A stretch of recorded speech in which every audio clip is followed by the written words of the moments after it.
কি তুমি করো আবার আমি করো কি? এটা হচ্ছে কি আমার পিসির ছেলে, আমার ছোট পিসির ছেলে। হ্যাঁ, ও ছোটোবেলা থেকেই তোতলা, মানে ওর কথাগুলো মানে বেশিরভাগ ডি ডি দিয়ে বেরায়। তো অনেক দিন বাদে ওর সাথে আমার দেখা হলো। তো ইদানিং ভাইরাল হয়েছে একটা ভিডিও যে ওই মাসির ছেলে ডাডা ডিডি বলে কথা বলে। তো অনেক দিন বাদে ওর সাথে আমার দেখা হলো। ও আমাকে এরমভাবে বলছে ডিডি, তারপরে আমার ওর বন্ধু বান্ধবের বিষয়ে বলছে ডাডা, এরমভাবে আমার তাই হঠাৎ করে ভিডিওটার কথা মনে পড়লো, তাই ভাবলাম যে তোমাদের সাথে একটু শেয়ার করি।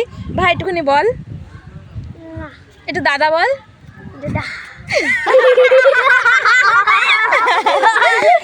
দিদি বল। এখানে দেখো বাকি সবাই হাসছে। এ পাপান তুই একটু বল দাদা। এই যে ঠিক করে বল, তুই তো বলতে পারিস। এই সব বলছে, তুই বলতো দাদা। এই দেখ, তুই বেশি ফাজলামো করছিস। ঠিক করে দেখ। দিদিমণি। যাই হোক, সবার দেখাও সবার ওর মুখে পুরো ক্লিয়ারলি ওরকমই পুরো মাসির ছেলের মতনই শোনা যাচ্ছে, কিন্তু ও আমার মাসির ছেলে না, ও আমার পিসির ছেলে। ভালো কিন্তু মিলেছে।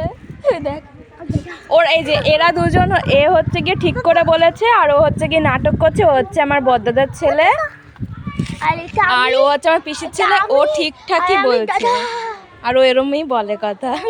আমি দাদা দাদা দাদা ও বাবা, ওই যে মাসির মেয়ে আছে না।